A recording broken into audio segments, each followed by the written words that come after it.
Yo, what's up, everybody? It's Rick from Only Football bringing you another episode of Only Football brought to you by Star 6 Media. Today, Kyle and I are going over the conference championship Sunday. It's going to be an exciting one. And if you caught our episode a couple weeks ago, you're going to enjoy this one. Then we're going to go into our second segment, talk about the most important QB, who is the most important to their team, who could not have an off day this weekend. And then we're going to go into our final segment. It's going to be called Pat versus Joe. Let's get it.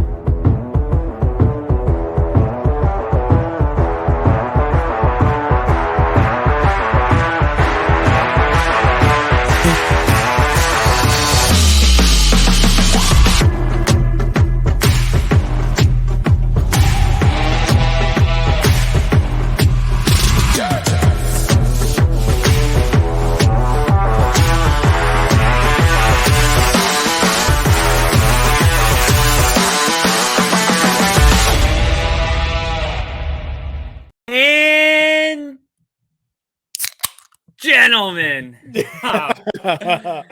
I'm Kyle. That's Rick. I'm Rick. That's Kyle. We got, I've learned to ignore it. We've got some of the greatest football on our hands. We have the Kansas City Chiefs playing Joe Burrow, ice cold in the veins, Burrow, and the Kansas City Chiefs. And then on the NFC, we got number 1 seed going against number 2, the best of the best. And you couldn't have painted a better picture. I think we all kind of knew what was going to happen. The only question was for the AFC, is it going to be the Bills? Is it going to be the Bengals? Like, of course, it's going to be the Chiefs. And we got the Bengals kind of separated themselves from the Bills in a big way last week with that win. And we're going to get one first, maybe 1A in the AFC. The Chiefs have the most wins, but the Bengals seem to be playing better football. Joe Burrow is 3-0 against Patrick Mahomes.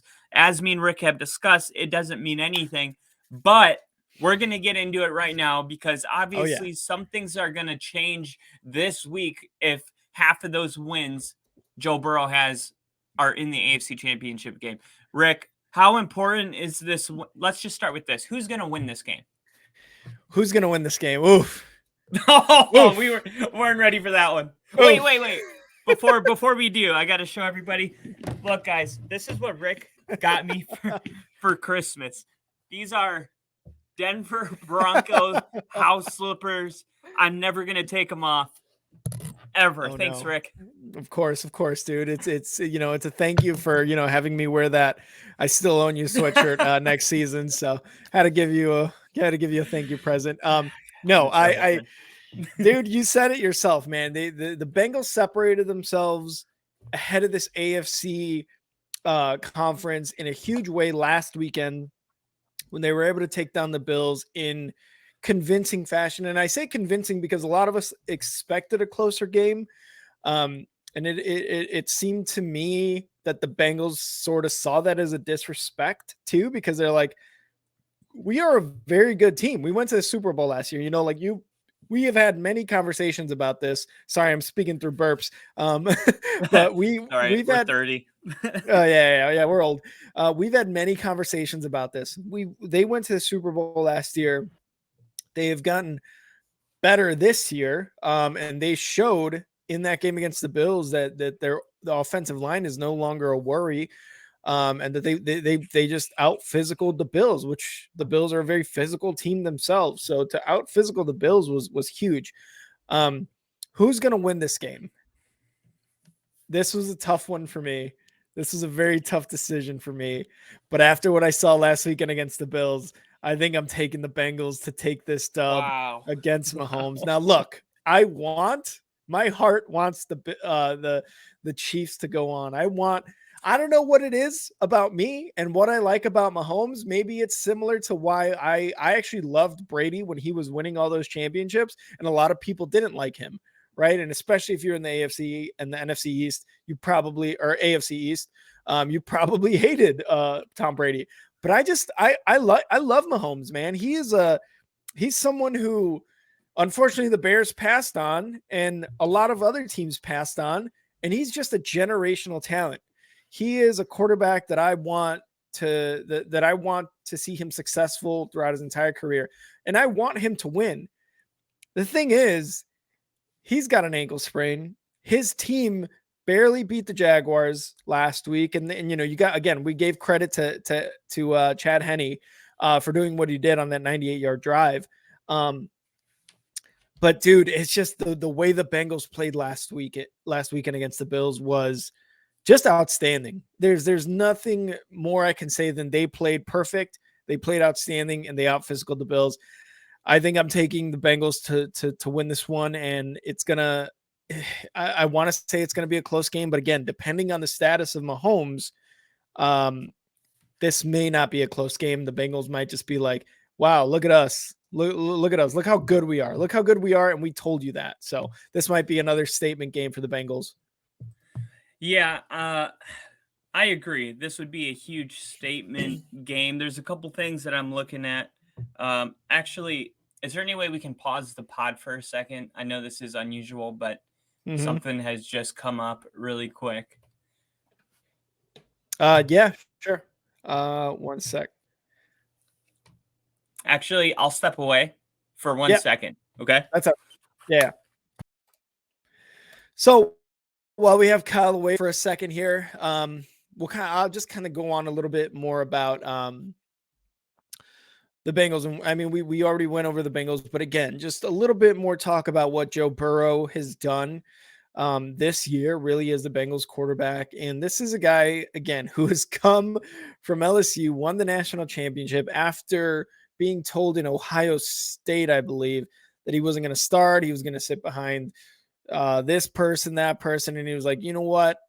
I'm going to transfer. He transferred to LSU, became Joey Burr, Joey Cool, and won in LSU. How cool did he look in, when he won the national championship in the locker room with his, full uniform on, cigar in the mouth. Just, he looks so fucking cool. So he brings that winning attitude into his third year in the NFL, into his third year on the Bengals. And as much as I got to give credit to him, he's beaten Mahomes 3 times, right? And while we said that this isn't necessarily, like I said this, it's not necessarily a rivalry, or it's not necessarily like, okay, like he's killing the Chiefs. In this sense, if he goes 2-0 in the AFC Championship game against the Chiefs, it starts to become something for the Chiefs to worry about. He becomes a Chiefs killer, man, and he becomes a Chiefs killer in one of the most important games of the NFL, and that's the game to get you into the Super Bowl. If you don't think 2-0 against a quarterback who's been to the Super Bowl twice, has won one, and is going into his 5th straight AFC Championship game, I don't know what to tell you. But if he beats him 2-0 at this point, like, Joe Burrow might go into the Super Bowl and win. This might be one of those things. So it will be very impressive if he does that. And obviously, again, we talk about what I was talking about, what he did with the Bills last week. He was able to show that toughness. His offensive line was really good. His decision making, his physicality, his toughness, everything about that Bengals team was just outstanding. Like I said, they played perfect. There's nothing else to say, but they played perfect. And Burrow's the leader on that team. Burrow is the guy who is in the huddles before the games, after the games, making sure that his team is ready for a matchup like that against the Bills, right? A team that everyone had picked, especially me and Kyle on this podcast, that we picked to go to the Super Bowl and to be Super Bowl winners. Josh Allen was going to be our Super Bowl MVP, if not NFL MVP, right? Again, things change throughout the season, but this is going to be a very important game for both the Bills and the Chiefs, because Kyle and I will get into it later, but we're going to talk a little bit about just kind of what this game means in our Pat versus Joe segment. So Kyle, give me a thumbs up when you're ready to come back in, And all right, so we got Kyle back in. So Kyle, Back in. back in. Thanks for the flex. Yeah, for sure. So some of the things that I wanted to mention, the Bengals starting position for the field. I'm getting into kind of the big things. I think the keys for the Chiefs to be able to win. Yeah. Because you're right, they do have a pretty bad defense, and Mm-hmm. they do have Mahomes with an ankle injury not playing at 100%. So there's going to be some things that just have to go the Chiefs' way, Yeah. and these are the things that I have written down. So the average starting position for the Bengals this year Mm-hmm. is the 30.7 yard line. That's a pretty healthy starting position. It's ranked third overall in the National Football League. So Mm-hmm. I think that special teams for the Chiefs have been kind of bad, and the Chiefs are also bad at getting turnovers. And we'll talk a little bit more about that. But I think pinning the Bengals deep into their own territory as much as possible is going to be really important for this game. And I Yeah. mentioned it, that kickoff that the 49ers had, and then they punted it, and then that big play to CeeDee Lamb happened, but it didn't equal any points because that's just a Yeah. small example of how important field position is in the playoffs. Mm-hmm. So that is definitely going to be one of the keys. And then another big part is the turnovers. Okay. Mm-hmm. 3-1. That is the turnover ratio for the last 3 games between the Chiefs and Bengals. Oh, And can wow. you guess which one has 3 turnovers and which one has 1? I'm gonna go with, surprisingly, the Chiefs have 3 turnovers. Yeah. Yeah, because Mm-hmm. they haven't won those games. So it's Yep. that's like the way we just know, like, they don't turn the ball over. So now we're getting into the turnovers. So this is going to be a challenge for the Chiefs. They've struggled all season long. They have won 14 games this season, but their Mm-hmm. turnover differential was -3 on the season. Only 9 teams in the entire NFL were worse than that on the season. And also the other 3 remaining teams in the playoffs, their turnover differential rating is the Bengals are +6, 49ers are +13, Eagles are +8. And now here you have the Chiefs who are -3. So they have definitely got to find ways to get turnovers, I think, in this game, Mm-hmm. especially with the injury to Mahomes. So good field position, getting some turnovers. And here's the last one, 80%. Yep. This one is a little bit vague, but this is why I feel like this is the part of me that's leaning towards the Chiefs, is this Mm-hmm. statistic right here. 80%. Okay. This is the amount in percentage wise of games Patrick Mahomes has won since he started his career. 80% of his games. So that's 4 out of every 5 games that have gone Mm-hmm. Mahomes and the Chiefs' way, which is remarkable when you think about that. Every Yeah. 4 out of every 5 in his whole career. Are you kidding me? So the Bengals have won 3 in a row against Kansas City. And now I'm basically wondering, okay, statistically, okay, what are the odds that it happens again against the Yeah. Mahomes that wins 80% of his games? Like, I almost feel like because they've won the last 3 in a row, it might not be a good thing heading into this game, because it's almost like, do you really think it's going to happen 4 times in a row against Mahomes and the Chiefs? Um, and that's just, if you just go off statistics, like, there's not another team in the league that actually has his number. Like, Yeah. nobody has like winning streaks against the Chiefs. It's only the Bengals. They're all alone. Mm-hmm. And I just wonder about that. It's basic statistics, but if you have a quarterback that wins 80% of his games, what are the odds that one team beats him 4 times in a row? It doesn't seem like it would be that high. So I'm looking at the tight end, Travis Kelce. He had 14 catches last week. I think Mm-hmm. he's going to have a big game. Oh, yeah. If you look at the Chiefs game that they had in the AFC Championship last year, the Chiefs got off to a good start. And then in the second half, they took their foot off the gas. And Mahomes said it countless times. He took all the blame. There was just no urgency. Like, they started, if they would have played the second half the way they played the first half, I think things would have gone better. So I do think if you're a Chiefs fan, the key here is for the Chiefs to get off to a quick lead, just start the game pretty fast and Yeah.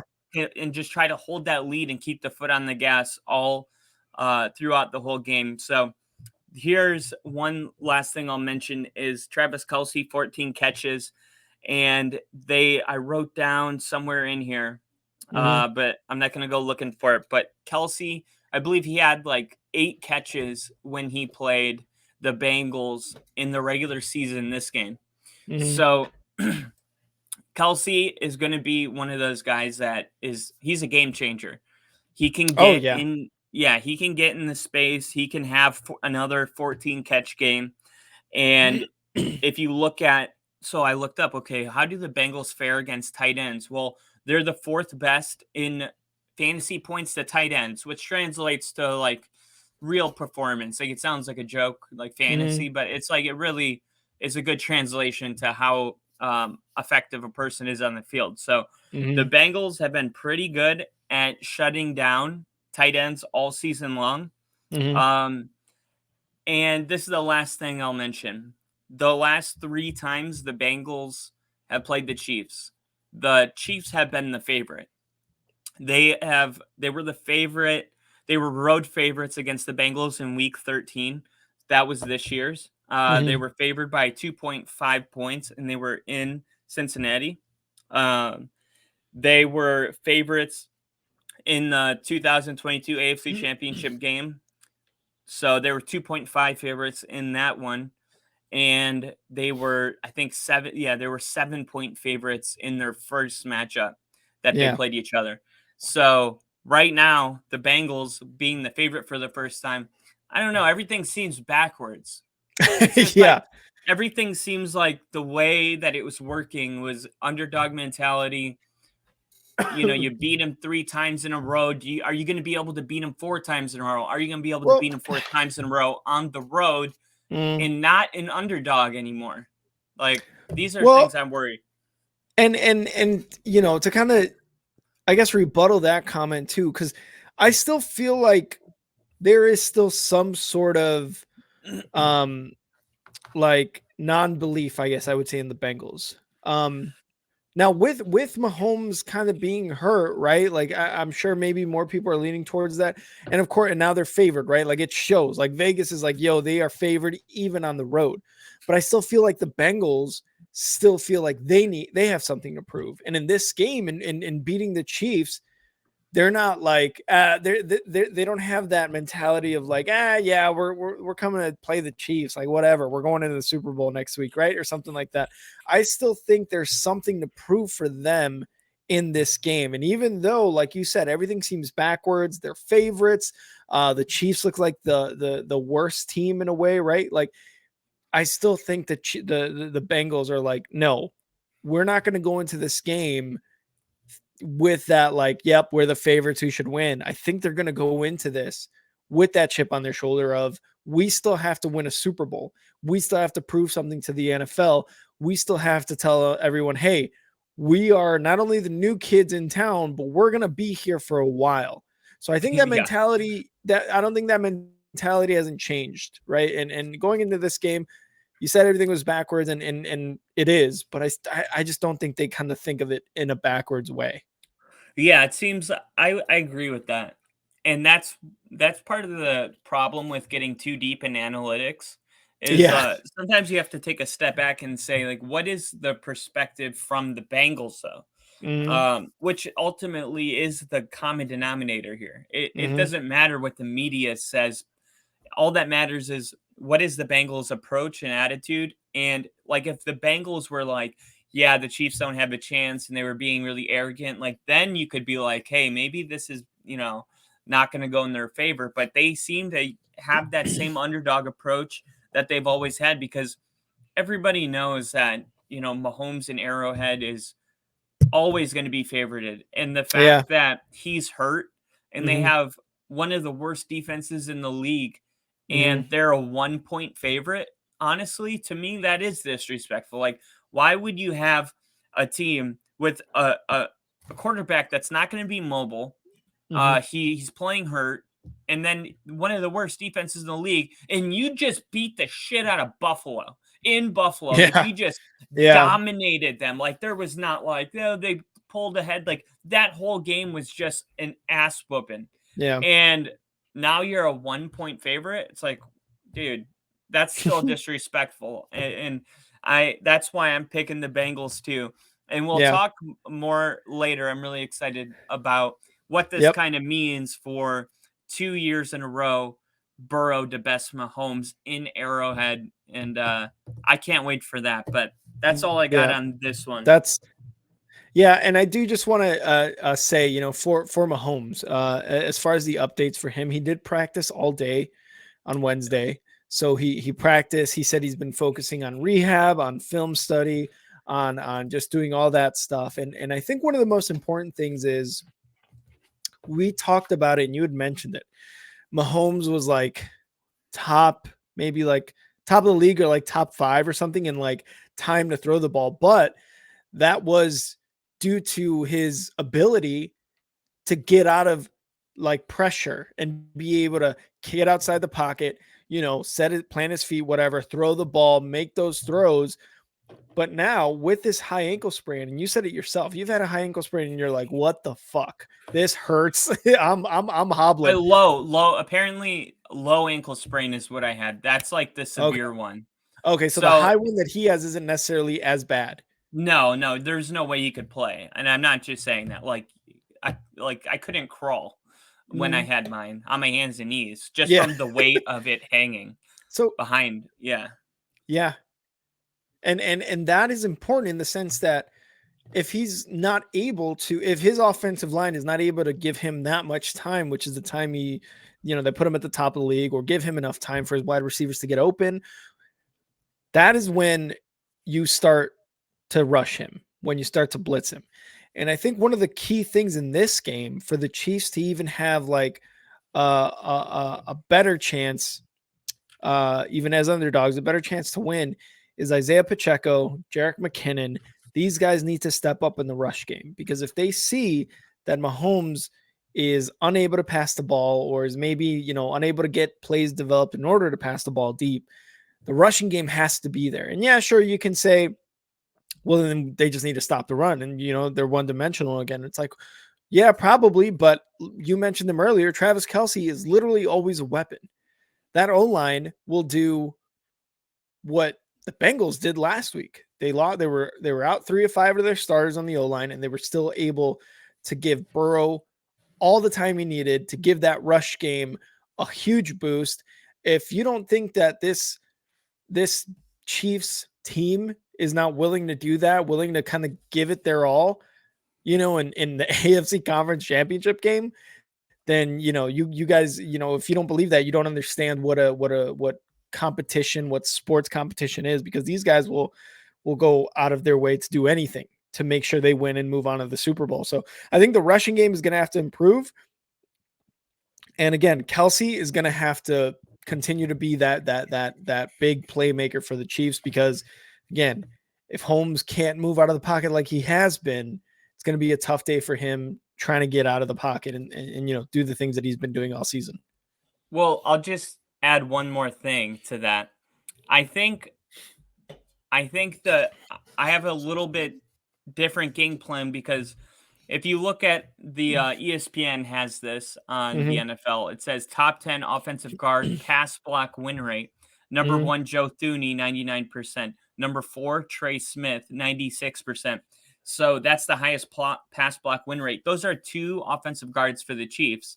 And then if you look at top center pass block win rate, Creed Humphrey, their center, is number 1, 98%. So 1, 2, yeah, Mahomes, the blind side, really. Yeah, Mahomes being rushed to throw is literally him just taking so much time. It's not even about like, hey, like the blocking wasn't good. It's just like they do backyard football, so it's like everybody runs their route. And for a normal offense, like you got, okay, first read, second read, third read, throw it. For the Chiefs, it's like first read, second read, third read, don't love it.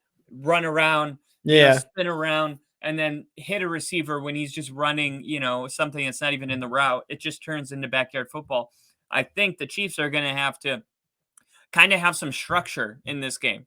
Like, hey, we're not going to be able to run around and play backyard football. Let's actually do like Mike Shanahan and let's draw up plays to get guys open so Mahomes can stay in the pocket, because this offensive line will give him time. This is a great offensive line. And when you look at the pass rush win rate, the Bengals don't have a guy in the top 10. So I do think Mahomes is going to have time. Chris Jones is actually number 1 for defensive tackles. Yeah, he's really good. He's really good. But pass rush win rate, you do have one Bengal, Trey Hendrickson.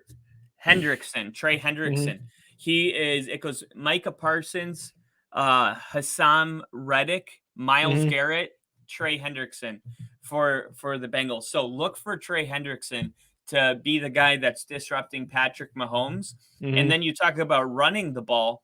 Well, if you look at defensive end outside linebacker run stop win rate, number 5, Sam Hubbard. He's so good. He's so good. He's the guy that took the ball and ran it. Yeah. The bully from Michigan. What a game that was. Yeah. So he's going to be your guy for run stopping, and then Hendrickson's going to be your pass rush guy. But I would say Mahomes just needs to kind of let that backyard football stuff go and just do like Kyle Shanahan and Brock Purdy. Like, stay in the pocket, go through your reads. And this is kind of the true test of quarterback. Like, Mahomes kind of, I don't want to say, like, it's not a discredit him that he has to roll out and play backyard football, but can he just stay in the pocket and make his reads and deliver a ball? Does it always have to be all these extra theatrics, or can he just play quarterback like, a pocket quarterback would, like a Peyton Manning would, just for a game because he's not healthy? And I think it's going to be an interesting thing to see. I don't think, personally, I think he can't help himself. I think he's going to run around anyway. In his nature. But that's kind of like, if I'm Andy Reid, man, like that's kind of what I'm afraid of. I don't want him to make it worse. But I mean, these guys go through, like, when we're talking rehab for these guys' injury, we're talking like hours of rehab. Lasers, freaking lasers, man. We're talking millions of dollars invested in these players. They're gonna get the best at all times whenever they want. Like it's just, that's what it is. I don't know, man. It's gonna be a hell of a game. It is gonna be such a good game.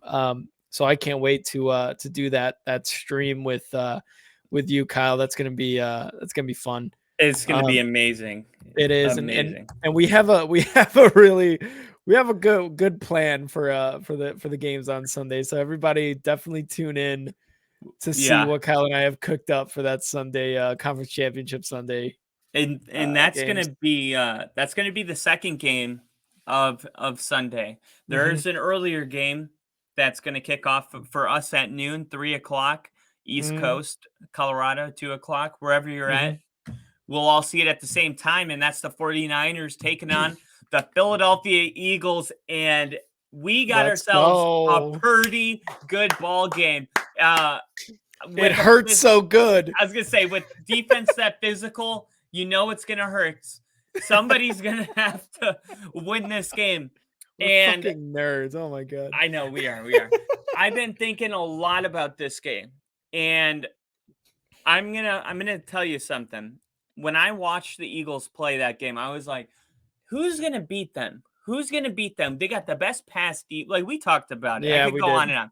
Yeah. They are so good. And Jalen Hurts is, in my opinion, already a top 5 quarterback.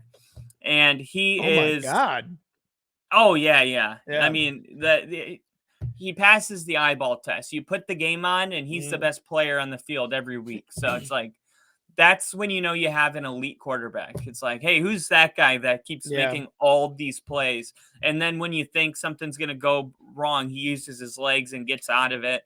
And then he's also a very good pocket quarterback. Like, he doesn't just run like Lamar a lot. And I think Lamar can be a good pocket quarterback sometimes. but Mhm. there's a lot of times where you feel like throwing is secondary for him. Mhm. And I don't get those vibes with Jalen Hurts. I feel like running is secondary for Jalen Hurts. Besides the design, there's over 100 plays that are in a package to design Jalen Hurts to run the ball.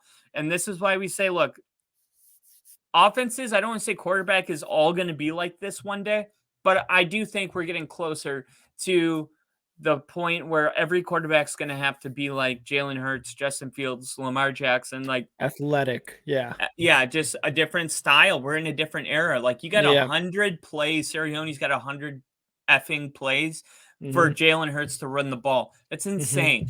And if you watch last week, I even said it on the live stream. I was like, you know what they haven't done? They haven't pulled it yet. And Mhm. what's so dangerous about Hurts is when you snap the ball in shotgun and you got linebackers on the other side and you do this run play right here where the running back's going to run and you go like this. The fact that you could pull it and run it yourself Mhm. keeps everybody frozen on the field.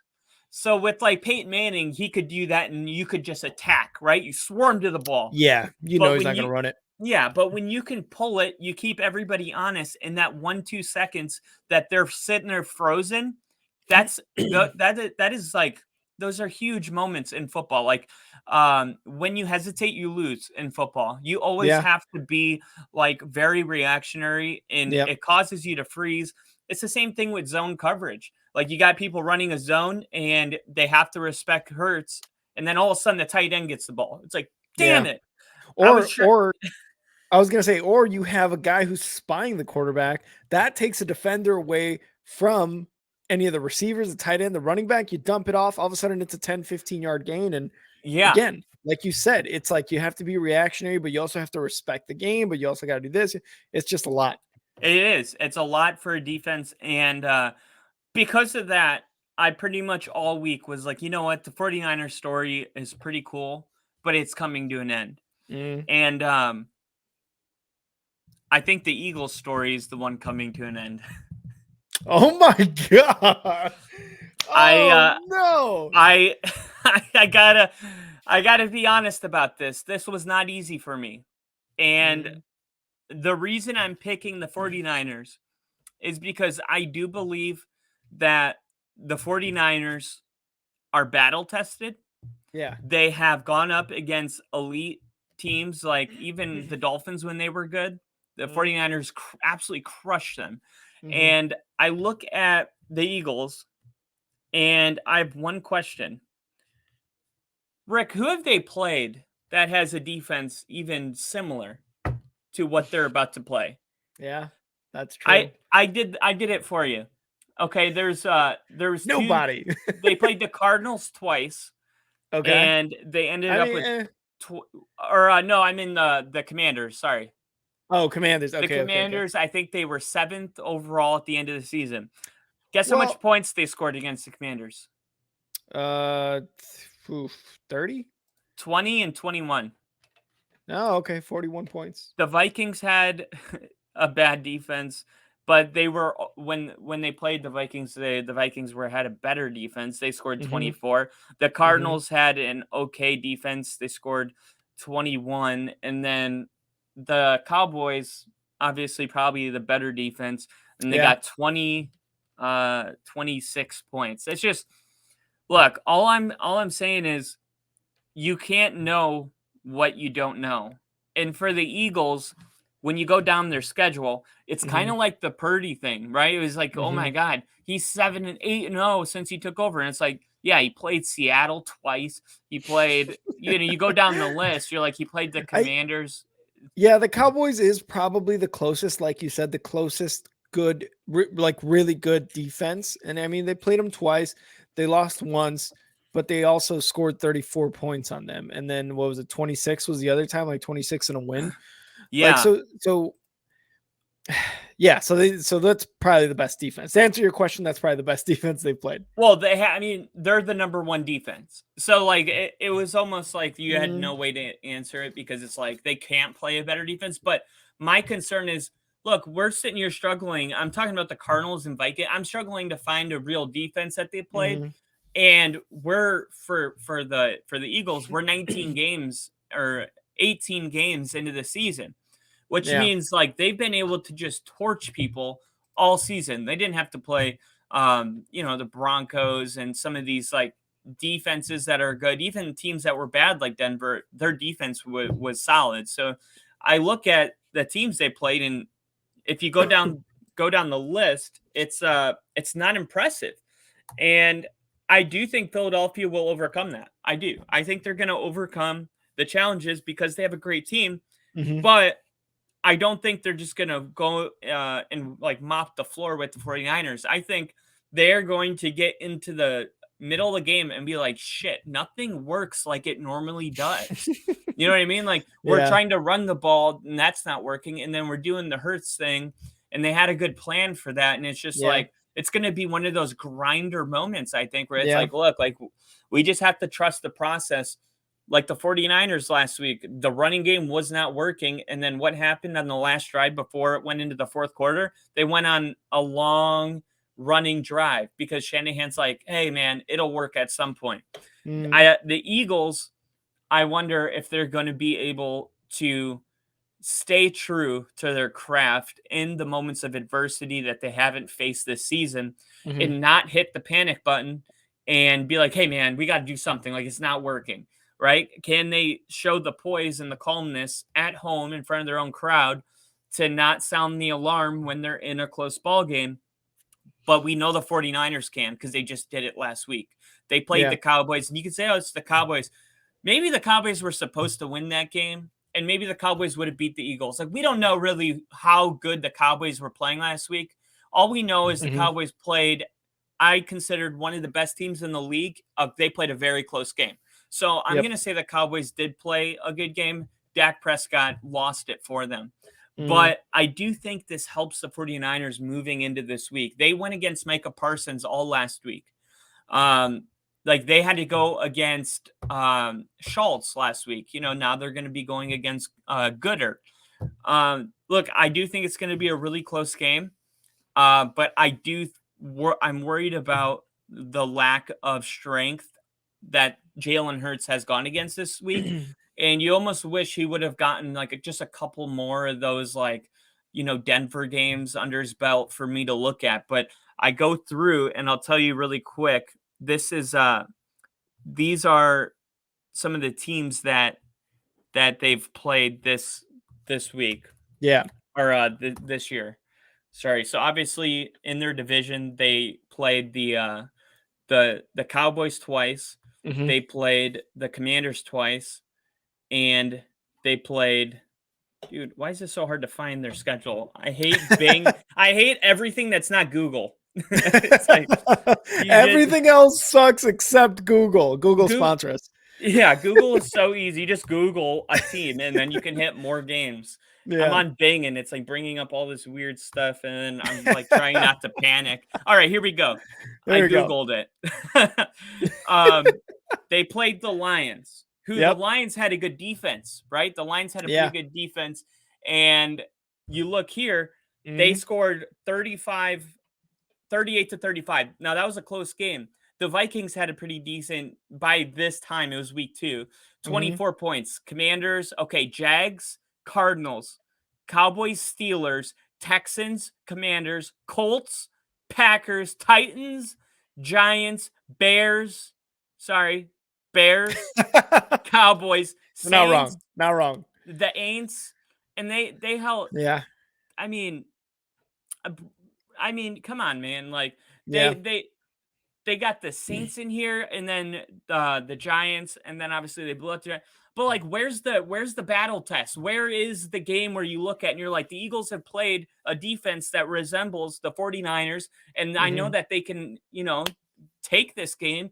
Are you Yeah. worried about this defensive thing that I see? Because it would really suck for the one test to come in the most important moment to find out, shit, we were not ready for the 49ers. And I could see people sleeping on the Niners. They're not favored to win this game. Mm-hmm. And I could see the Niners coming in here being Mm-hmm. physical. And look, I think Hurts is going to be great, but he's also in his second year. This is his Yep. second year. Like, he has a lot to learn, maybe. And maybe this is not a wasted season, but a great, tremendous growth. And maybe he's like, you know what? I know what to be ready for going into next season. So like, what do you think about the Niners? I'm listening to that. Yes, there's a lot of good points there. And before I get to my points, I do want to get to the comments here because we got some good amount of people here. I got my mom in the comments. Ma, hello, cheers. Cheers. We've also got Bill. Bill logged into work and needed some entertainment. I'm glad you're here, Bill. Cheers. And we got some guys joining us here from Twitch, chairman of the board. Hey guys, how's it going? It's going good, man. Kyle, you got another fellow Packers fan in Milwaukee's best here. We got Action Lab in the chat, and we got Scotty A. Smith as well. So we appreciate you guys here talking football and the divisional. I'm sorry, the conference championship.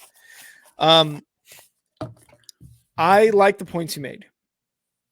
What I will say is the 49ers struggled against the Cowboys. They struggled against the Cowboys, and that was a very good defense. So when you look at that, when you look at what Brock Purdy did, and he had somewhat, and I'm not going to say I called it because they won the game. I expected Brock Purdy to have a human rookie quarterback moment and be like, I'm going to lose the game. He lost it. He didn't. He went out there. He did good enough to get his game and to get his team in field goal range, to get his team in range for a touchdown from McCaffrey. Like, he did enough to get them that win, right? And at the end, Dak Prescott, for like the third year in a row, fucked his team over and lost it too, right? I think I believe both of those things can be true. Now, when we talk about the Eagles, the defenses that they've faced the Cowboys twice, while the Cowboys' defense was a top unit. The Commanders, I'm not sure how top of a unit they were, but they were good. I think there were 7. There were 7. Okay, so they're at least a top 10 unit for sure. They're a good defensive unit for sure. So they did definitely have some competition. They lost to the Commanders as their first loss of the season, right? And that was the best defense they played up to that point. Oh, well, I think did they play the Cowboys before? I think they beat the Cowboys beforehand. So I think they, well, they without Dak. Yeah. And I think during one of those games, unless I can't remember exactly when they played the Lions, because the Lions week one. Oh, so it was only week 1. Yeah, dude, that Lions team, I think the only thing that helped that Lions team that week was the offense, because their defense was absolute garbage, and it was up until like about 7 weeks left in the season. So I won't necessarily give the Lions credit for that, but yeah, they were trash in the beginning. Yeah, they were fucking garbage. So what I will say again, Eagles definitely had some tests during the season, but I think I actually have the Eagles winning this one. I have the Eagles winning this game against Brock Purdy and the 49ers. And I don't want to. These two games are like two of the best conference championship games since, like, we're talking like Brady, Peyton Manning, Roethlisberger, and then whoever the NFC had up, right? Like Drew Brees and whoever else was there at the time, right? Like, when we're talking about, yeah, and it's a new era, it really is, because at that era, defense was huge as well. But I got the Eagles winning this one, and I think it is because of Brock Purdy's play. I think Brock Purdy, again, kind of, he did good enough last week to get his team in range, like I was saying, but against this defense, who is the top defense in the Eagles defense, they're going to definitely get to him too. They're going to make Brock Purdy look not as poised as he has looked in these past few games. The last 7, 8 games that he's played, right? Yeah. Yeah. I was gonna say that sounded like the longest yard when he's like, he makes fast people look not fast. This defense makes poised people look not poised. So I've got a feeling that this Eagles defense, which is the top unit in the league, right, is going to make Purdy look bad. Now, look, again, we talked about the week they were going against the Cowboys, the 49ers. Oh, well, yeah, even if Brock Purdy doesn't have a good game, which he had probably a slightly above average, if not an average game, what did we mention? We mentioned McCaffrey, we mentioned Kittle, we mentioned Debo, we mentioned this guy, Ayuk, all these guys making these plays. And for the most part, you look at that Kittle catch and that McCaffrey touchdown, those were huge, right? This offense for the San Francisco 49ers has so many weapons that they can absolutely make a difference. In this game, I don't know, man. The Eagles defense has gone against quite a few good offenses. Talking about the Lions at the beginning when they, barely outscored them, 39-35 or something like that. The Cowboys, a few of the other teams they've gone against, like they've gone up against some good offenses and they have held. And even though I think that the NFL and to win in these playoffs in the NFL today, you need that offensive like prowess almost. Yeah. This defense is definitely going to be probably one of the difference makers. I think when it comes to this game, it's like which defense is playing better, right? And in my opinion, it's going to be the Eagles defense because they're going to make Brock Purdy look not poised. They make poised players look not poised. So I'm thinking the Eagles in this one. And I again, it's really going to come down to the defenses because look how Brock Purdy struggled against a top defensive unit in the Cowboys last week, right? That's going to make a huge difference. Yeah, and also another thing you got to look at is how did the Commanders win? And Mm-hmm. I think they were just able to get a lot of turnovers. Now, a couple of the turnovers in that game were just the receivers fumbling the ball. Like there was some mental mistakes definitely involved in there, but let's be real, okay? We're talking about the Commanders. Like they were not a good team. Like they're not the 49ers, Yeah. okay? Yeah. So, we can only use them for an example because it was, one of the better defenses that they played, but Brock Purdy with his weapons, I mean, if they're able to get any turnovers, they're probably going to, be able to capitalize them better than the Commanders were. And the Yeah. Commanders were still able to. I just think when you look at the schedule, it's alarming that Mm-hmm. they aren't really a battle tested team. And I said the same thing about the 49ers going into that game. I was like, I'm worried about the Niners. Like they haven't played anybody since Purdy took over besides the Dolphins, Yeah. Yeah. Really. But now they have. And Dallas's defense was no joke, and Purdy Mm-hmm. was able, Mm-hmm. when it mattered, to just stay with the program and run the ball. And look, who do you trust more, Kyle Shanahan or Nick Sirianni? Ooh, that's a good question.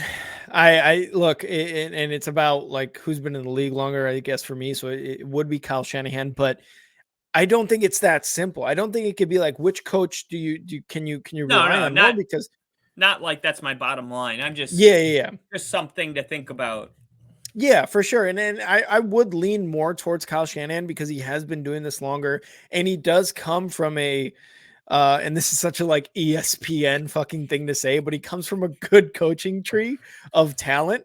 So it's easy to do that. But the things Nick Sirianni's been able to do for 2 years now, because I think he's been the coach for the Eagles for 2 years. It's just it's impressive. It's impressive what he's done. So I would lean more towards Kyle Shanahan, but I am very impressed with what Sirianni's done with the Eagles. Okay, and let me just leave with this stat, okay? Mm-hmm. We knew that the Tennessee Titans, they had the best rush defense only by 14 yards to the 49ers. But Mm-hmm. they both averaged 3.4 yards per carry because the Titans had one extra carry. So I mean, very similar when it comes to that. Um we talked about how good the pass defense is for the Eagles, number 1. But Mm-hmm. when it comes to running the football, and we know Debo Samuel, even last week against the Cowboys, when McCaffrey couldn't get going, Mm-hmm. when they weren't able to really do anything, Debo was still averaging like 8 yards per carry. Mm-hmm. So you have such unlimited amount of weapons and ways you can run the ball, and the Eagles are ranked 1, 2, 3, 4, 5, 6, 7, 8, 9, 10, 11, 12, 13, 14, 15, 16th. in rushing defense, and they give up 4.6 yards per carry. So that is it? Do you think that's I mean, their D line has dogs on the D line. Yeah. Every single player has more than 10 sacks on their Mm-hmm. defensive line, which is they're the only team like that. So it was kind of weird to see that they're 16th on stopping the run, but they're very good at getting after the quarterback. So what if the way the 49ers are going to go about this is just running the shit out of the football? And that could be their answer. And then when they're all trying to stop the run, that's when all of a sudden you start picking them apart with George Kittle Yeah. and Debo, or lining up McCaffrey in the slot and doing a slant. We've seen that a couple times. So I just wanted to say, after the 49ers or after the Eagles won that game, I was under the impression that there's no way anybody is going to be able to beat this team. And the more I sat and thought about it, I realized that was very reactionary of me to think that. And to take a step back and look at the weapons the Niners have, I'm picking them to win. But if the Eagles won, I would not be shocked. Yeah. Yeah. And I also don't feel like I would have to, like eat my words or anything, because I do see like these are really good teams. It's just going to be really about who has the better game plan. And it sounds very cliche, but it's going to matter who has Yeah. a better game plan and who executes better, because they're both, if they're coached well, you wouldn't expect a lot of turnovers, but the 49ers have a good turnover differential. We mentioned it. It's what is the turnover differential? Uh, Plus 13, plus right? 13. Yeah. So the Eagles are +8, the Bengals are +6, Kansas City -3, and then 49ers are +13. It's like, holy shit, that's a big jump. Yeah. So Yeah. like if the 49ers are able to get a couple possessions, steal a couple possessions, they're playing really good, they're running the ball, they're taking time off the clock, Hurts is on the sideline. I don't know. I think it's going to be a close game, but I'm going to take Niners, and I'm also going to take it to come down to the very end of the game. Okay. Okay. I can't argue against that, because like I said, these two games, these conference championship games are so good. And real quick before we go on, let me give a quick shout out here to Action Lab. Got Philly -2.5 in this game. And BW Falk 82. It's got Chiefs 27, Bengals. Actually, fuck. It's actually Fokker. Chiefs 27, Bengals 17, and he's got the 49ers winning 19-17. What a score that is. And then chairman of the board is saying, shout out to @Action Lab. Thanks for the raid. So actually, Action Lab, we appreciate you getting us some people here for the raid. Go follow them on Twitch @Action Lab. Thank you. Yeah, thank you, man. Action Lab, thank you, whoever you are or you guys are. We appreciate it. And then Bill saying, weren't both coaches up for Coach of the Year? I think they were. Sirianni and I know Kyle Shanahan for sure. Nick Sirianni definitely has to be up for it too. So I'm pretty sure they are both up there, Bill. Man, I was going to say something about what you just said, and then I had to get to the comments just because. I think it was close games. I think it's going to be a close game. Yeah. A grinder, maybe. I'm just trying to spark something here. Yeah, I think so. I can't even remember. But like I said, these two games are going to be so good.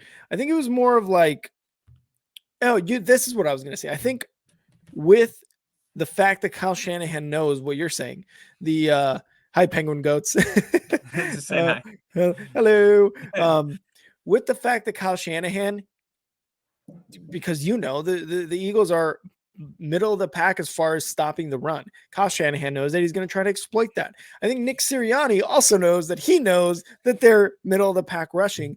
So I don't think I think for the most part, Nick Sirianni is gonna like prepare for that, right? It's like, I know that you know that I know that you know that we know, I mean? It's like that whole like mind battle where he knows that he's going to try to exploit that run defense and try to get as much done on the run with McCaffrey, with Elijah Mitchell, with Debo if he needs to. So I think he knows that their defense isn't that great against the run, but I'm positive Nick Sirianni is going to have something to rebuttal that. He's not going to put all his eggs in one basket as far as the run. Open up Kittle, open up Ayuk, open up these guys, everyone, all the weapons, right? Debo. I think he's going to play it smart. And you know, for me, I think the Eagles go to the Super Bowl this year, man. And that's kind of as simple as I think it's going to be, is the Eagles go, because they're going to make Brock Purdy come down to earth a little bit, you know, a little bit more, just like he came to, you know, back down to earth against the Cowboys. They're going to do a little bit more this time and come out with a win. Although I think kind of like, who was it? BW Falk said 1917 49ers. I think I'm going to go 2017 Eagles on this one. Okay. So keeping it close. So you did have that question about Coach of the Year. So the finalists are Brian Daboll, Kyle Shanahan, and Doug Peterson. So Nick Sirianni, you could say that it was stolen from him, but obviously Doug Peterson, what he did, Kyle Shanahan with three quarterbacks, and Brian Daboll. I mean, it's a good problem that there's a lot of coaches that you feel like should be up for it. I think that's good for the league. And if Sirianni goes to the Super Bowl and wins it, fuck Coach of the Year, dude. You just won the Super Bowl. Like, I'll take that any day, you know? Yeah, I think no, I won't say it. Sirianni, does it seem like he's a little juiced up on the sideline? Like, he's got the smelling salts. Oh yeah, I believe it for sure. So we always try to like give some little like fun tidbits of information on this podcast. So Sirianni is a native of Jamestown, New York. So he grew up in the New York-Pennsylvania border, about 70 miles south of Buffalo. And he was raised in a football family. His father, Fran, had 45 years coaching career and was inducted into the Chautauqua Sports Hall of Fame. That may be a Native American brand football Hall of Fame. I'm not sure. It sounds Native American. It might just be like the area or the city or like the county, something like that. That's what it's called. Yeah, Wisconsin has a lot of Native American roots. That's why like Wauwatosa, Waukesha. Yeah. The athletic complex, Nick. I was just wondering, like, where did he come from? His older brothers were also coaches. Their names are Washington and Jeffrey and Jay Sirianni, and they won 2 state championships for like high schools and stuff like that. He played Division III football at Mount Union. He was a wide receiver. He won national championships in 2000, 2001, 2002, and started for 3 seasons.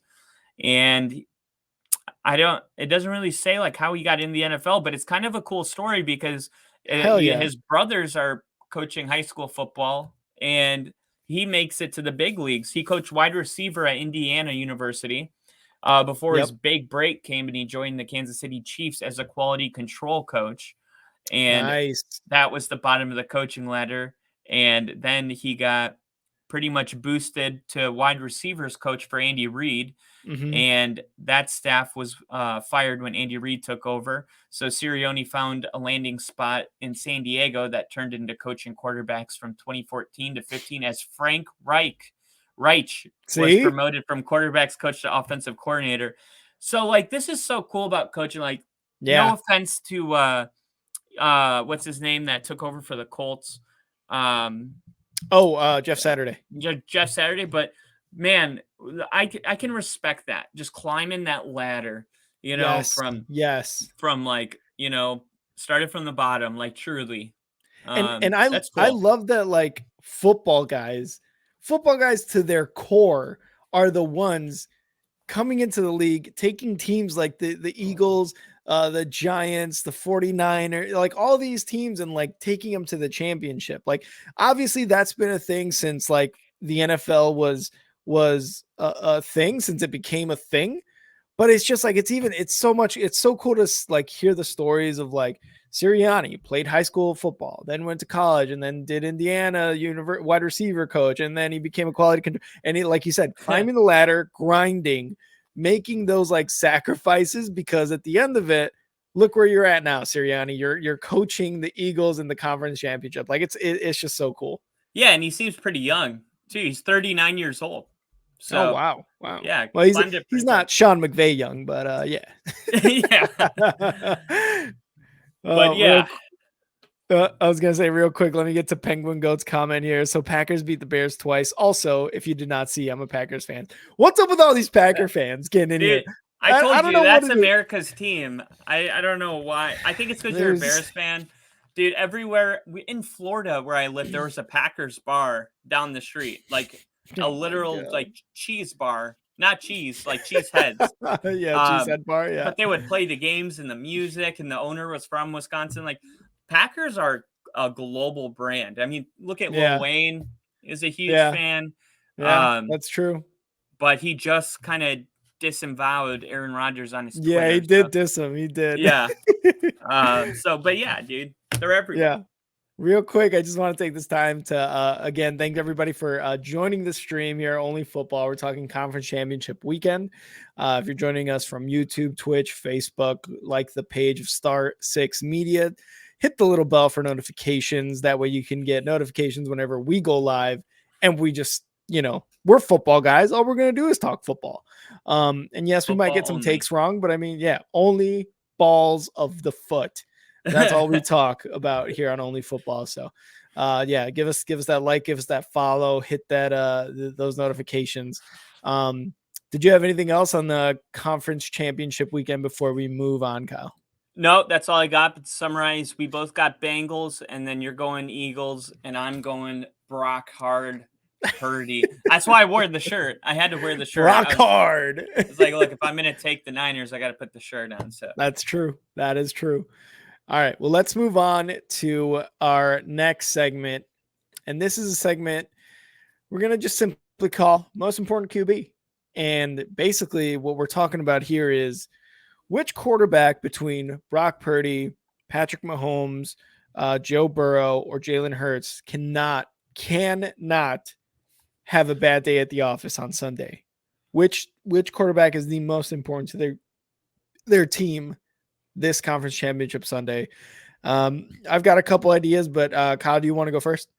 Yeah, I'll say for me it's Patrick Mahomes because you look at the Niners number 1 defense, the Eagles number 2 number 1 passing defense, and then the Bengals number 3 in points allowed, and then you see the Chiefs 27, 29, 31. Like Mahomes is the Chiefs.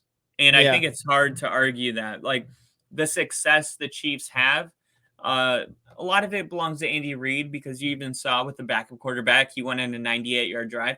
Honestly, though, let's just take a minute to give that guy more credit. Chad Henne literally came into the game cold and took the team on a 98-yard drive and then took his helmet off for the day. Like that is just kind of like some like cool shit. He's like, I'm sore. Yeah. He's like, all right, Mahomes, go get him. But yeah, I do think that a lot of that goes to Andy Reid and just the greatness of him. But I do think when you look at how some of these defenses are carrying the other team, like the offense is having a bad game, defense steps up. I don't think you really get that from the Chiefs. Even though I do think they stepped up pretty big in the divisional round with Jacksonville, because like Jacksonville's defense was doing what they needed, but then the Chiefs defense stood up, which is pretty cool. But I think just the numbers tell me that won't be the case again. So I think it's Mahomes that has to really go out there and do what he's been doing all season. And that's why they have 14 wins on the year. And they're going to need him to play like that to get into the Super Bowl. Okay. Yeah. I like that. And again, with the injury, it's definitely like one thing for sure, where it's like, you can't have a bad day, especially being now a pocket quarterback instead of like that whole like backyard football thing they play in. And again, Mahomes it can be a pocket quarterback if needed. It's just with the injury, it now just becomes an even bigger factor, an even bigger spotlight on what he does inside the pocket. So for me, the most important quarterback that cannot have a bad day on Sunday is going to be Brock Purdy. And it's mostly because, again, Brock Hard, baby, Brock Hard, love it. Is because he can easily, and I don't want to say easily, but there is the big possibility that he makes a mistake, throws an interception, has a sack strip No, no, or no, no, strip no, no, sack. no, no, no, no. You know what I mean? Like, and Yeah. at that moment, it just becomes, oh fuck, now I gotta play catch up in a sense, right? Because we've seen quarterbacks do that, whether they are rookies, whether they are third year in the league, whether they're 7 year in the league. It's just it becomes what's the word I'm looking for? That Uh, a like sense of down to earth, urgency sense of urgency. Okay, sense of yeah. urgency to kind of make up for what that mistake, and then that becomes like, okay, yeah, you're playing with a sense of urgency now, but that may or may not make you prone to more mistakes. So I think Brock Purdy, what he did last week against the Cowboys, again, average game. He didn't have a bad game. He didn't have a great game. He did exactly what he needed to do. Got his team within scoring position many times. Um, if he can do that against the Eagles, we'll see how it goes. Depending on how the offense and for the Eagles and the defense is, but he cannot not have a bad game because it can just literally snowball into a terrible game for Brock Purdy, and that's exactly what we don't want as Kyle Shanahan, who I believe last week said that there was a possibility that Jimmy G might actually be available for this weekend game for the conference championship. So at that point, yeah, at that No. point, yeah, at that point, I'm saying like if it comes down to the second quarter, maybe like early third, you're down by a score and Purdy just threw an interception. Kind of like when you look at baseball, right? When your starting pitcher starts to kind of like get up there in the pitch count and he starts giving up a couple hits, it's like, am I taking him out for the fresh arm and someone who has proven that they can do really well in like tough situations? Because that to me is probably the quarterback that cannot have a bad day. All these guys are experienced. Mahomes, Super Bowl. Burrow, Super Bowl. Jalen Hurts, second year in the playoffs and won championships in Alabama. These guys know what pressure is like. Brock Purdy knows to a certain extent what pressure is like, but not the pressure of, if you don't win this game, our season's over and we don't go to the Super Bowl. If you win this game, we go to the Super Bowl. So to me, Brock Purdy is the most important quarterback this week to not have a bad day. Yeah, I could agree with that. And if there's one thing that we know up to this point is that Brock Purdy has proven that he isn't scared of big moments. Mm-hmm. And I think that is really, really important when you're talking about, hey, don't shit the bed. You have Mm-hmm. to first prove that you can arise to the occasion. And I think Yeah. Yeah. Brock Purdy's done that twice now. And this one might feel a little different because you win and you're in the Super Bowl. So you Mm-hmm. can't you're still a human. You Mm-hmm. know what's at stake here. And I feel like as long as he just keeps doing what he's been doing, like even last week, we mentioned not the greatest game of Brock Purdy. The numbers don't fly off the screen, but Shanahan also wasn't calling the game for that. If you Mm-hmm. look at the play calling and just the kind of tune of the game, it was never going to have numbers jump off the screen. And if Yeah. you didn't watch the game, it could easily be interpreted as Brock Purdy kind of came down to earth a little bit. But it's also worth noting that Shanahan called a very conservative game plan. Mm-hmm. And what Brock Purdy didn't do, throw interceptions, Mm-hmm. turn the ball over. He did not. And Yeah. that is, I mean, that is so important because you got the pressure of Micah Parsons and just the ability to throw a ball away when Mm-hmm. nothing's there. And to me, I feel like we can trust him in the big moment. It's just going to be a matter of can he do it again with the stakes a little higher? And it's Yeah. going to be really exciting to see. And if he wins the Super Bowl, nobody's going to be like, "Oh, he was on a great team." Like you know what I mean? Like you can only say that so many times because wasn't this team like very similar with Jimmy Garoppolo and Yeah. people were shocked when they beat Green Bay because of that block punt. I Yeah. just think like if this is such an important game for like his future. If you only make it to the NFC Championship game and you lose, it all means nothing. And I hate to be that cut and dry, but Mm-hmm. no one will care. Everyone will say he was carried by his team. and then couldn't win in the biggest game. If he Mhm. wins this game, it'll literally be Brock Purdy carried his team. It's a totally different Yeah. narrative if he wins this game. And I totally agree with yours too. Like Brock Purdy goes out there and has a bad day, like Mhm. 49ers are going home. Yeah. That's a great pick. I thought Yeah. mine was like the best, and then you said that, and I was like, that's pretty like because Yeah. we can agree that Hurts and Burrow don't have all the pressure on them, Mhm. but there's a good amount on Purdy and Mahomes this week. Yeah, no, for sure. And we got Bill here in the comments saying I'd say Hurts. They shit the bed when he wasn't there, but if Purdy goes down, then who throws the ball for them? And again, like I mentioned Jimmy G, but also again, like are you playing catch up at that point? Like how bad is Purdy and what's the score looking like if Jimmy G has to come in and throw the ball for the 49ers? So good point there. And I what do you think of this comment from Bill? Who are the Bengals without Burrow? I mean, I get it. So that's true because he also says, I was thinking from an injury standpoint, but if any of the four get hurt, they're screwed. And Yeah, I tend to agree with something like that. If any four of these guys go out of the game for, I would say more than a quarter, I think it's like you're kind of fucked there.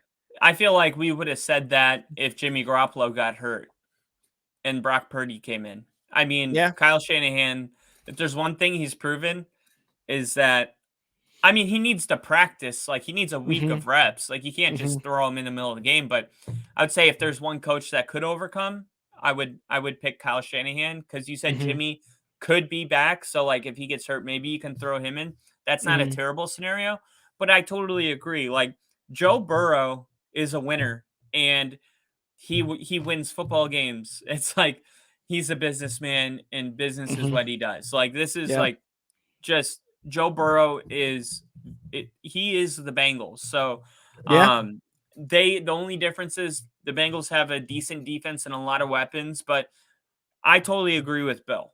Like Yeah. any one of these quarterbacks goes out, I'll take the other team immediately to win the Yeah. game. Yeah. And we think back to Burrow's rookie season, right? He got hurt for I think like I forget exactly when, but he was out for the rest of the year, right? Yeah, If like I'm not week mistaken. 7. Yeah, It was week 7 or something, and like the Bengals were just kind of like, oh well, I mean that's okay. The Bengals their quarterbacks hurt, their rookie quarterbacks hurt. I guess they're gone.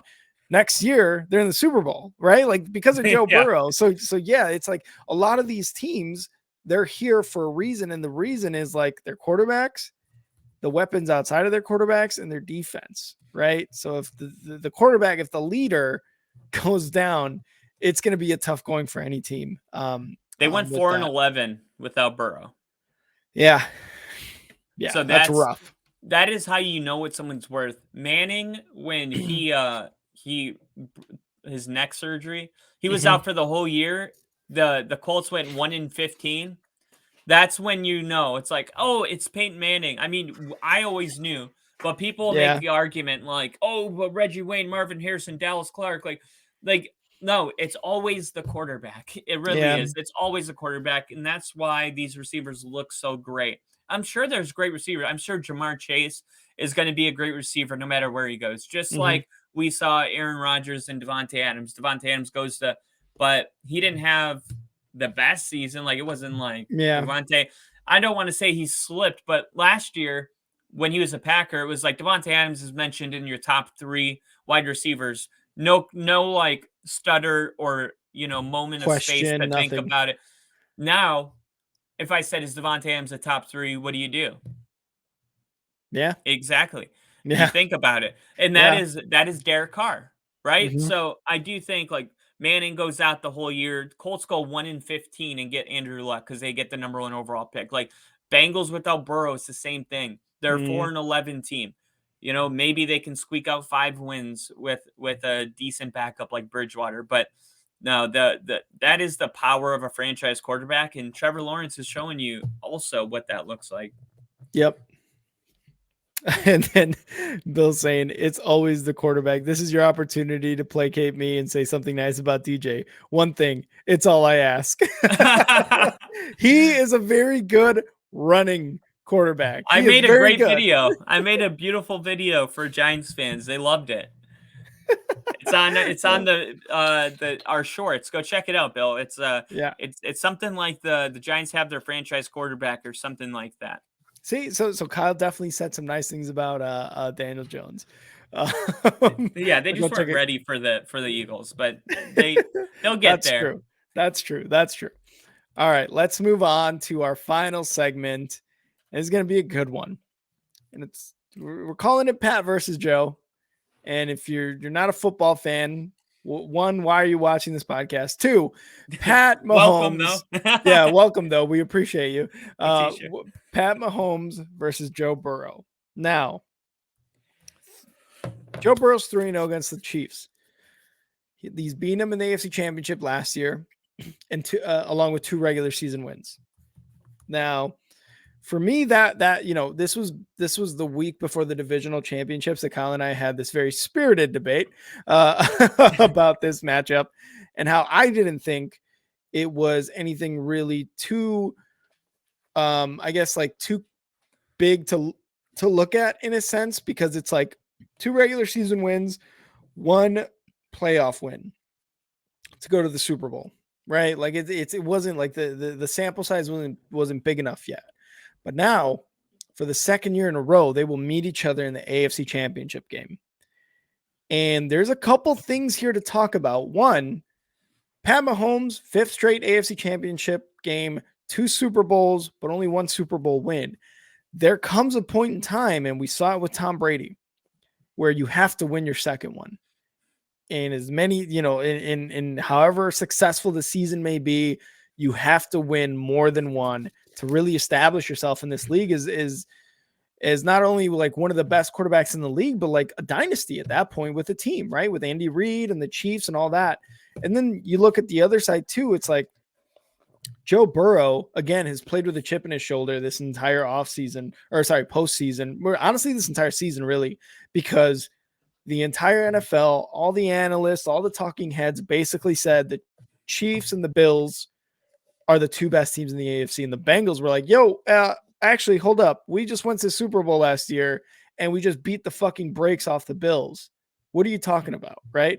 So now Joe Burrow and the Joe Burrow and the Bengals can establish themselves as a real AFC powerhouse if they can make their second Super Bowl in as many seasons. So Kyle, I'll open it up to you. I'm going to go grab another seltzer before we start this conversation. Yeah. So I'll read some of these stats. So what is this? Mahomes on the year has 5,250 yards with 41 touchdowns, 12 interceptions for a 27-year-old quarterback. He's pretty much taken over the league since he's come in. Joe Burrow, 26 years old, isn't that far behind. So 4,475 yards, 35 touchdowns, 12 picks on the season. And a lot of people forget this is just Joe Burrow's second season as a full starter. It's easy to just It's easy to just be like, get used to Joe Burrow, but dude, this is second season as a starter. Number 2, in his first one, he took him to the Super Bowl. So head-to-head career, Joe Burrow versus Mahomes. Okay, we'll do touchdown to interception ratio. Joe Burrow's 8-1 on TDs to picks. Patrick Mahomes not far behind, but 6-2. 1 more pick, 2 fewer touchdowns. Passing yards per game, Mahomes averaging 252 and Burrow averaging 327. Completion percentage, Mahomes 67%, Joe Burrow's at 72%. And then the most important one, wins, Joe Burrow 3, Patrick Mahomes 0. That includes also the Chiefs-Bengals Week 13 matchup when Burrow only threw 6 incompletions in the entire game and had 2 touchdowns and 286 yards.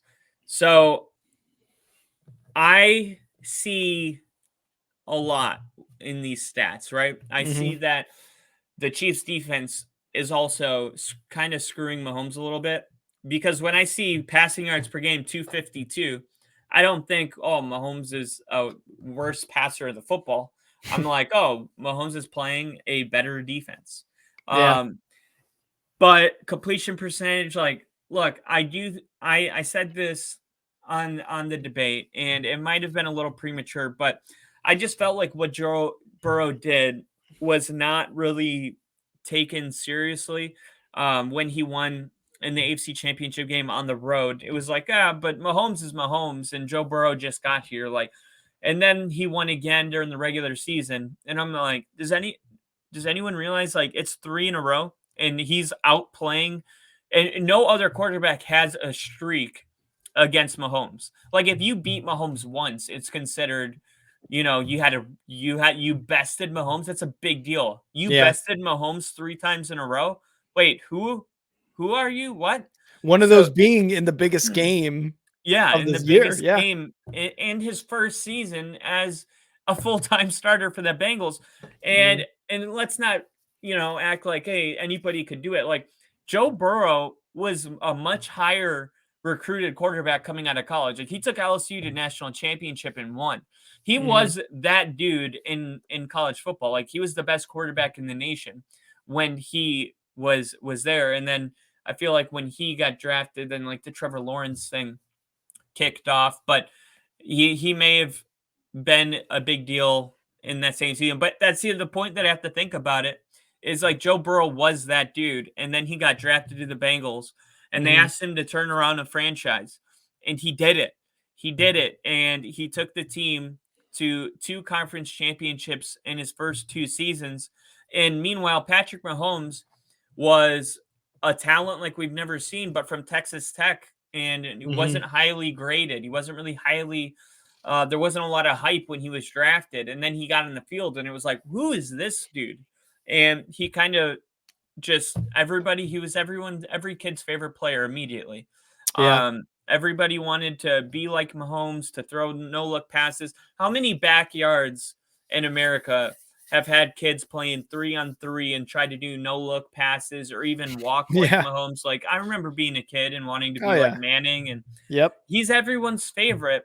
And Joe Burrow, I think with a win like this, and for better or for worse, I think Joe Burrow is going to start to become people's favorite because nobody likes the loser. Nobody likes, I mean, because it's like fool me once, shame on you. Fool me twice, like shame on me. All right, Yeah. now we get to 4 in a row, and 2 of them are going to be in Arrowhead. And Joe Burrow is his first 2 full seasons. All he did was tell Mahomes, like, you will not go to the Super Bowl as long as I'm playing full seasons.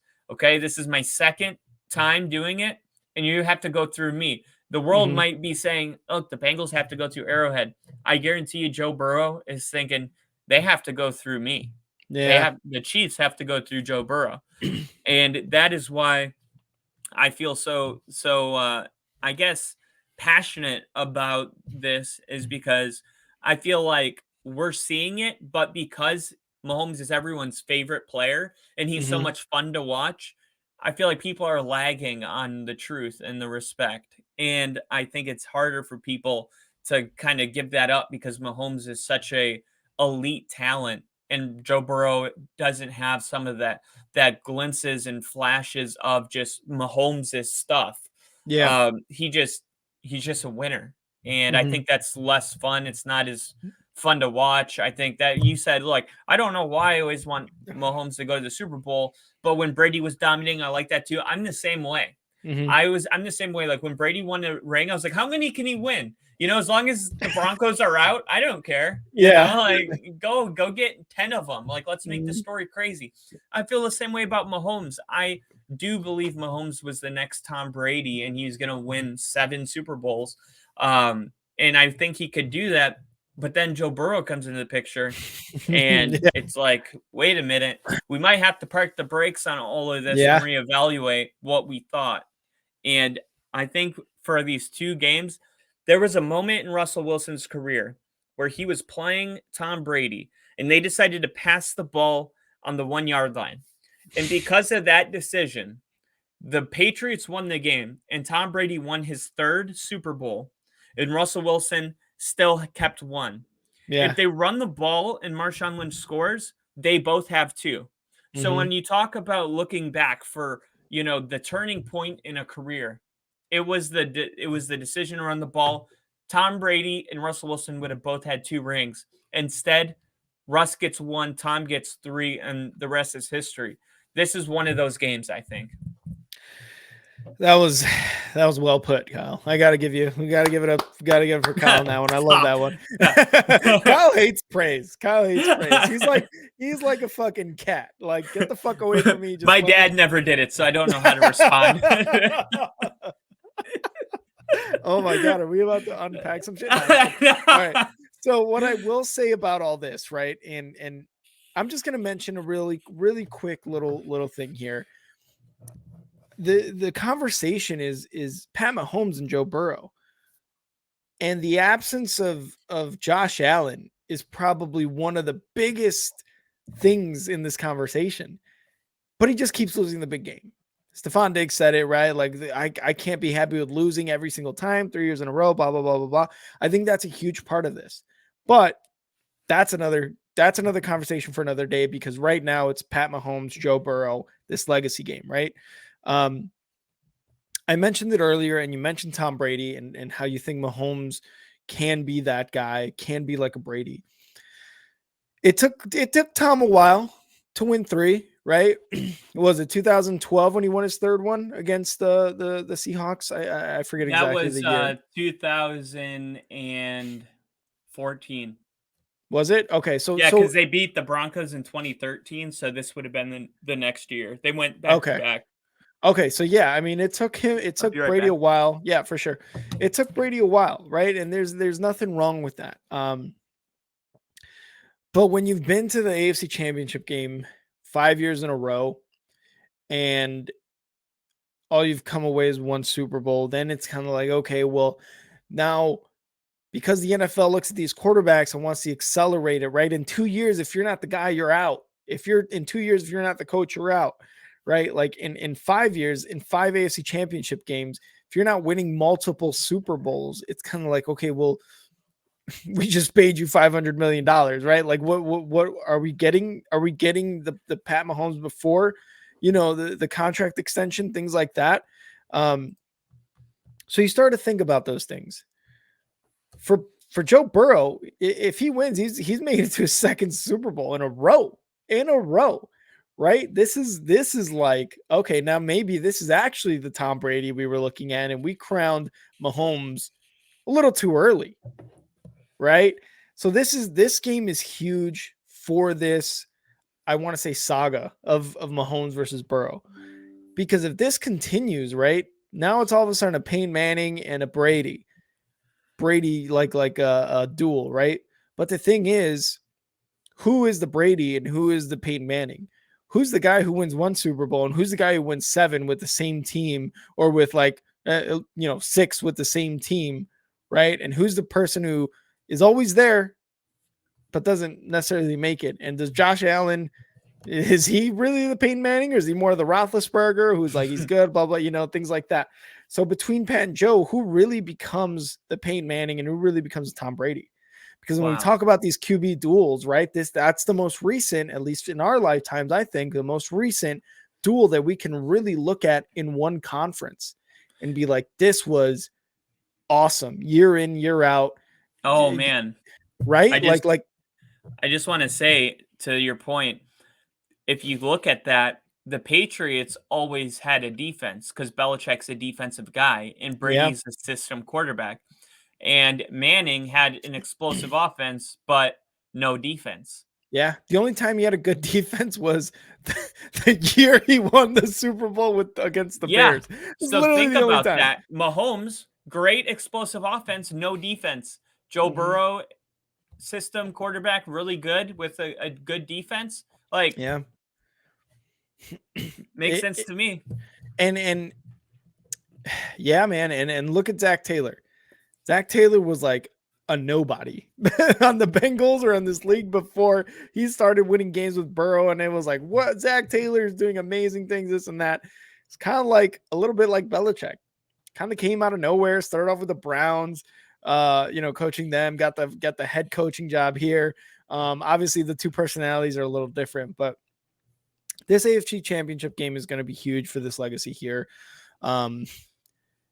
Oh man, I look, like I said earlier when we were making our predictions, I want Mahomes to win because I do want him like Kyle said, to be one of the best quarterbacks of this generation. And I think going to the playoffs multiple years in a row, breaking records, having great seasons with one team, being committed to one team is definitely going to cement his legacy as one of the best quarterbacks in the NFL for this generation. But just like Manning, when you're down here and you got Tom Brady up here, it's like Manning was good. Manning is a Hall of Famer and a great quarterback, but Brady's got the Super Bowl rings to prove it. So this one, I think, does kind of change the trajectory for the Chiefs if they end up losing or if they end up winning. Really. I've never been so excited for football. Like, yeah. I don't know if it's because I'm getting used to my team not being in it. Because I used to just be sad around the playoffs, like, oh, my team's not in, who cares? But now maybe I'm just getting used. Or it's just going to be amazing football, dude. I just want to like wake up in tomorrow's football. Like I have that type of excitement.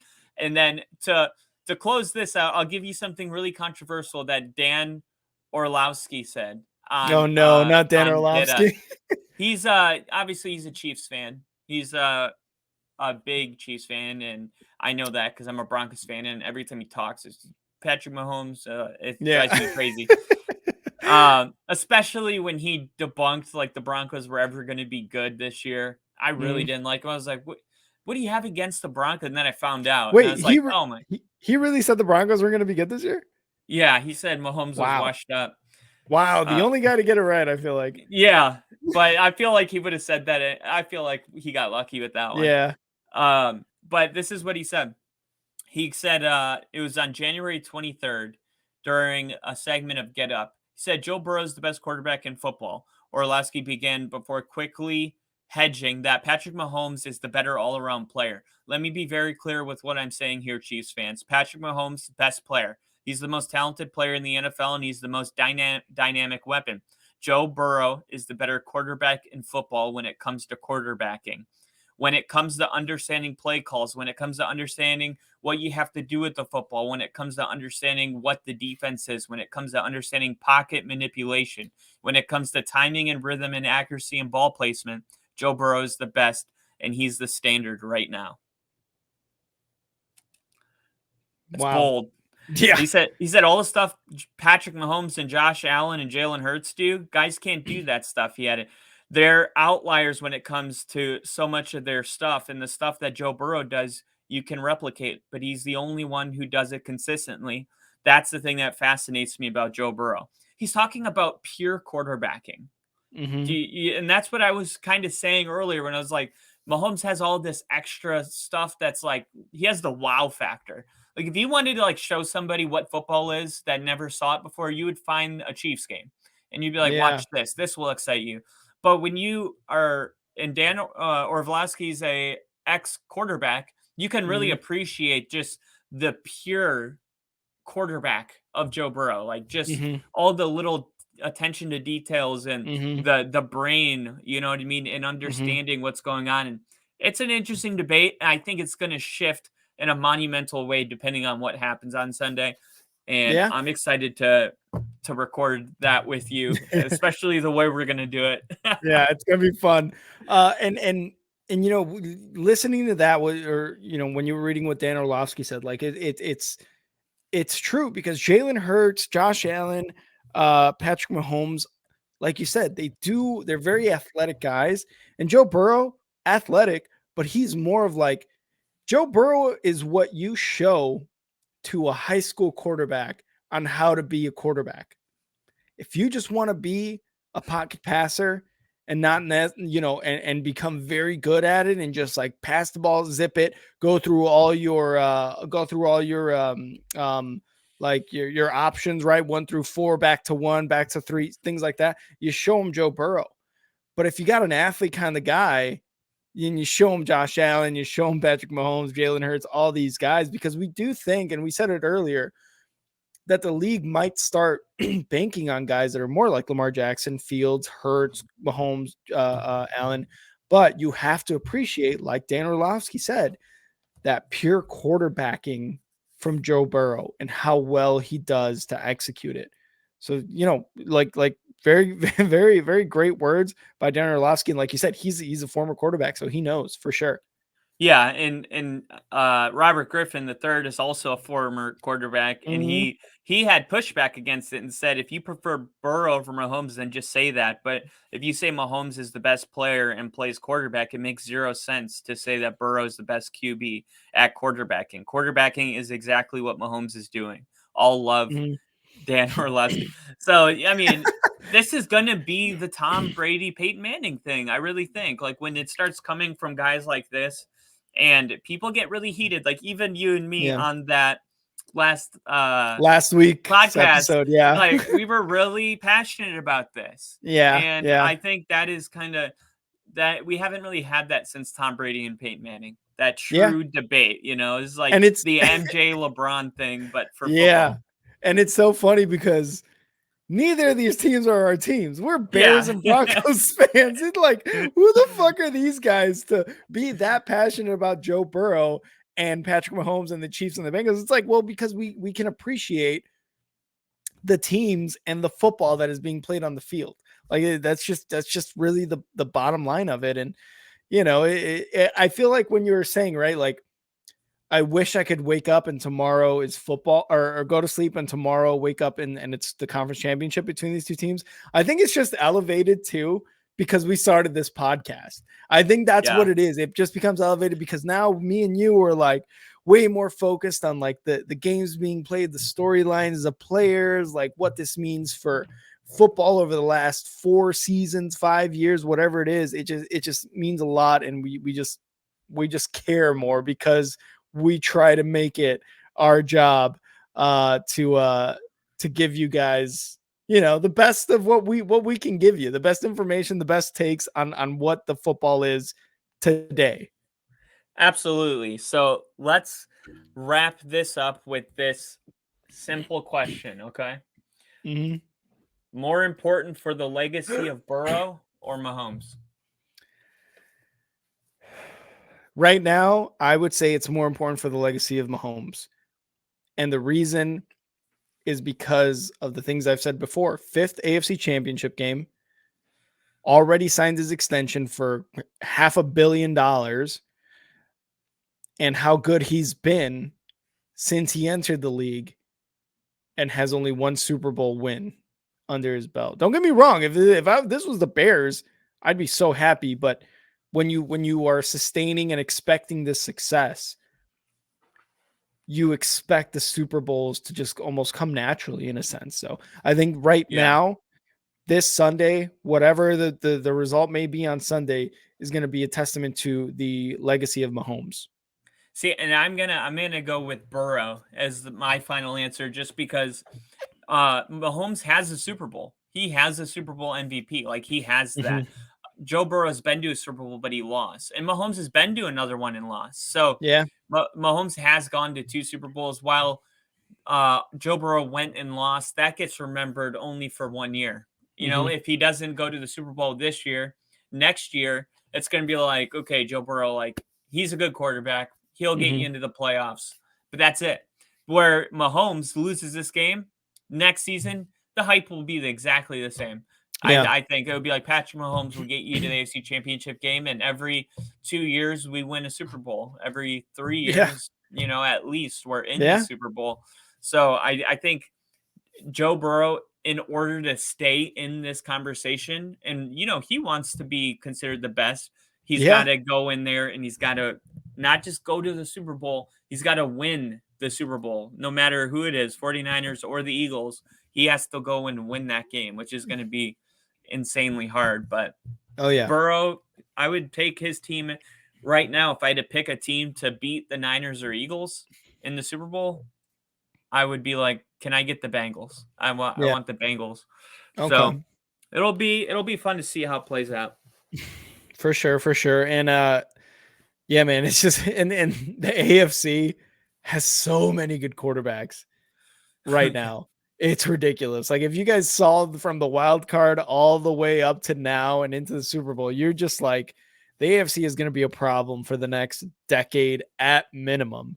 So it's just awesome to see. And again, as football heads, as only football heads like we are, it's just exciting. Yeah. But yeah, that wraps up today's episode. Want to give a huge shout out to my mom who stopped by, Bill.